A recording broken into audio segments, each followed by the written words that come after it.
Hello, everybody, and welcome back. We're refurbishing a wine barrel side table that we did a couple of years ago. So we're going to turn it into a cooler, and it's a water bath cooler. So it's not insulated, but we're going to seal the inside of it with epoxy. And there it is now. Before we start the work on it, it's got a beautiful patina on the outside from being outside for a couple of years. So it has worked well for us, but we just want to be able to basically build a hopper on the inside to hold some water and some ice to keep the beverages of your choice cool. There's the inside of it, and we already have a bottom, so we'll just give that a sand and a clean up. And I'm going to do an inlay in the top, so I have this piece of tartan, red tartan, that will look nice on the barrel. So I'm just going to fit it in to make sure that we have enough material, and we just barely have enough, so we're going to move it into where we need it to be. And on the little groove on the side of the barrel, whenever I cut the material, I want it to come up about a half an inch on the outside. So I'm just using a crayon there, a lumber crayon, and I'm coming up. So I'm just pushing my fingers in and making sure that I come up about a half an inch. Because whenever we get this laid in, we get some epoxy on it. I want it to roll up on the edge because we're going to flood the top of this, and I will put a sealer coat on first, a saturation coat, and saturate the fabric. So if you're doing tables or anything, you can lay fabric patterns, t-shirts, whatever, and you can epoxy over top of them. It comes out quite nice. So I'm just following my marks here, and then I'll fit it in. And I gave the wood a bit of a sand and blew it off. So there's the tartan laid into the top of the barrel, nice and bright. And you can see how I've tucked it all in, and it rolls up on that edge about a half an inch on the edge. And just spread it out, make sure that we have all the wrinkles out of it. And just mixed up some resin there, and we'll just spread that out with a trowel. I'm just using a painter stick, and this will need a couple of saturations, but first of all I'll just get the base on, and then I have to, because it's tartan and you have lots of lines and you're moving it around, once it gets wet it's going to saturate the material, and your fabric will move on you. So as soon as I get it saturated, I'll straighten out the lines. And there's the second coat going on. So we have our first coat on, and I placed it all in. And this is just more product on top to make sure that we have a good saturation on it. And I'll just spread this around with the trowel. I just have a small spreader here. And to be careful to keep all the lines nice and straight. If you're doing something that has a line or a pattern on it that you want it to line up. The nice thing about using epoxy over polyester resin is that you have lots of time to work with it. I wouldn't want to try and do this with polyester resin if it was a complex pattern, because you wouldn't have time to move it. I've got some spots and I just want to pull out. You got to be careful not to put too much pressure on the fabric. You don't want to be pulling out any threads or anything. And I'm just going to use a heat gun on this and not a torch, because I don't want to burn the fabric.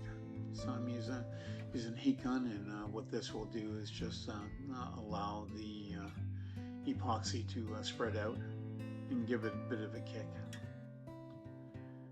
So we'll leave the top to harden, and they'll have to harden for 2 days. So here's the inside of the barrel, and we have some gas around the outside. And what I want to do is just sort of fill those gaps, and I'm just using some paper towel, and I'll saturate the sides and about an inch or two onto the flat there, and put a bit of resin on top of the paper towels too. And then we'll go all the way along with some cotton, and what I'm using is just standard cotton. I'm not sure what the weight is, but I got it from my wife. It's probably about t-shirt. It's a t-shirt material, just pieces of cotton, and I'll go all the way along, and you can see how I just went right over the paper towel there. And what the paper towel does is will take a little bit of the saturation of the resin, and the initial fabric won't sag in that area. So I'll just follow all the way around, get all the outside done. And what I do is just lay down the fabric and give it a coat on both sides, and what they'll do is saturate it, and then we can just put it in place rather than coating the walls and trying to lay it over top. I'm not too concerned about the air bubbles right now. You can see that there's quite a bit of air bubbles right around, but we'll get all our fabric laid and everything, and then I can go around. So I've gone all the way around the outside edge. You can see I'm about a couple of inches in both ways, so it goes on the flat and up the walls. And I've cut my circle, and I'll go over that edge. There it is. It's just push down, and now I can saturate it. And I've got all the wrinkles out of it. After saturation, it's all down flat and laid over top, laminated over top of the other one. And I'm just going around my barrel with a pre-coat all the way around the outside, and what I've done is go around. So I'm just pre-saturating my fabric on the flat there, and then I can just pick it up and stick it to the walls. This will be my height. It's about 8 inches high, and this will just go from the top down into the corner.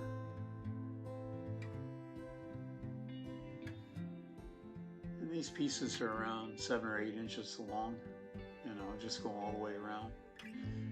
And there may be some little bits and pieces of the fabric sticking up. Not worried about that now.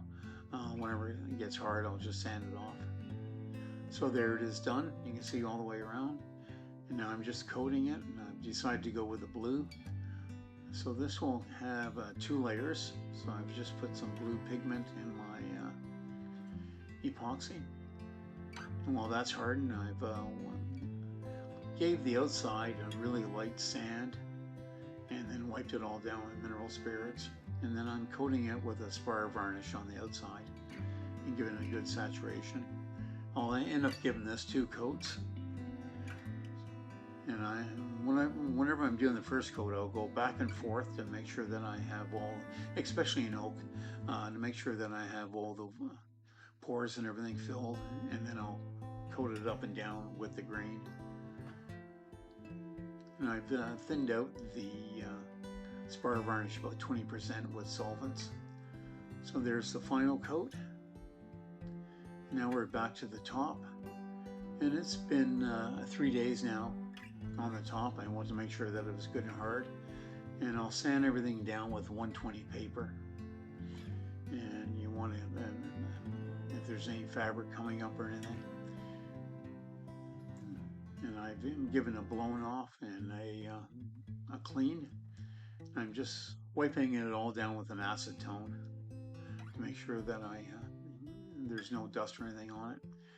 And before I did this, like in the morning, I've did the red on the top, and I've also brought the red all the way around the bottom, about a quarter of an inch all the way around onto the flat. So when you're doing a tabletop or anything, you really want to make sure that it's level both ways. You'll be able to tell pretty quickly once you do your flood. So what we'll be doing is flood coating this. And it's about a ½ inch thick, about 12 millimeters if you're Canadian. And I'm just checking it again for level. I just had to put a shim on one end. If you can see on the side there, what works good for little shims is clothespins, because they've got a bevel on them. So at the dollar store, I'm always buying clothespins, and I tear them apart and use them as little wedges. So I'm just going to pour this on. I've got some coins that I want to embed in the top. And you see how whenever you pour your resin on, how that tartan will come out clear.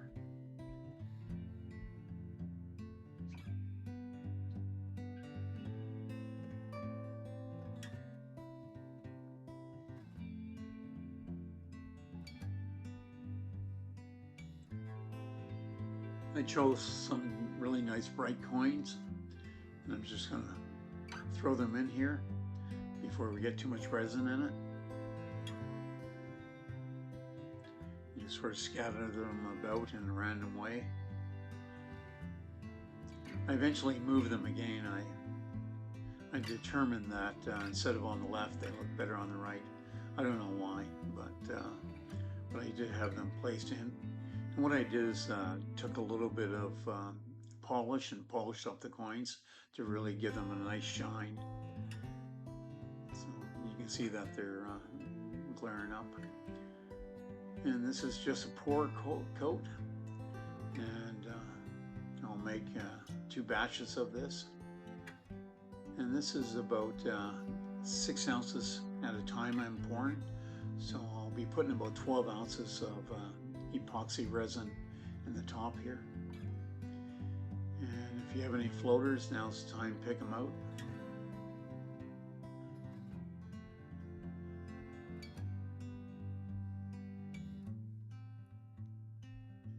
And you'll know pretty quickly if your tabletop or your barrel isn't level, because the resin will flow to one side or not.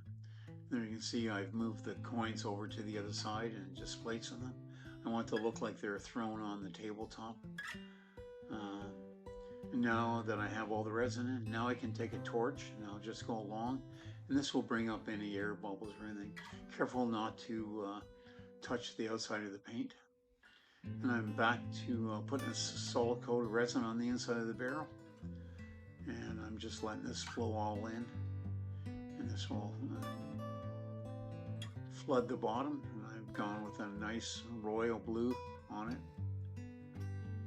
I'm putting a badge on. There's the top after the resin's hardened. You can see it came out really nice.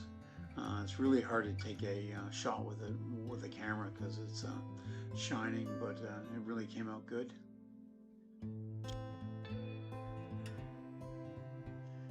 There's the inside with the blue on the bottom. I didn't like the blue going up the sides. As you can see, I've decided to go with black. And what I'm making here is a bevel plug, because this will be filled partially with water, and we're going to want to drain it. So I've just using a piece of cypress here, and this is about 9 inches long and it's tapered. So I'm going to make a tapered plug, and what I'll do is drill a 3/4 inch hole, and this will be the plug. And I've done a long one so it'll stick up high, so you can just grab it and pull it out and place it back in when you want to fill the barrel with water. And just snap those ends off. There it is there. I've just put a little detail on top of it. You can see it's tapered.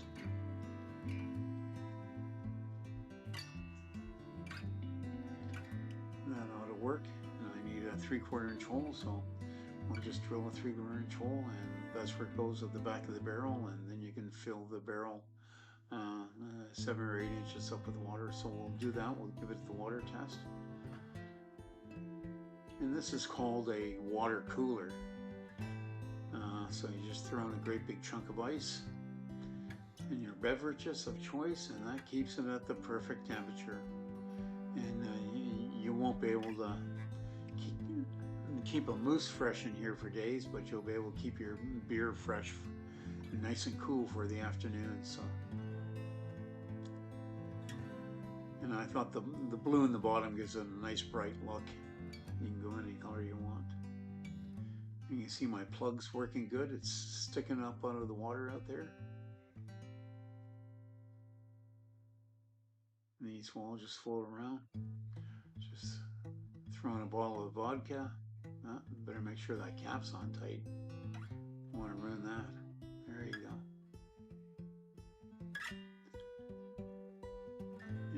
it's getting cool already. I can already feel the water. Lid goes down out of the way, nobody even knows it's there. And the tartan on the top of the barrel is perfect for this little project. So if you have a half barrel, and like I said, if you can go and look at our other projects, this started life as a planter, and then I turned it into a side table, and now I've turned the side table into a cooler. So this is a good refurbished product. So if you like these videos, please subscribe, and thank you very much everybody for subscribing. We've hit our target mark, and please keep tuned, and I'll keep on bringing projects to you. Thanks a lot. See you again.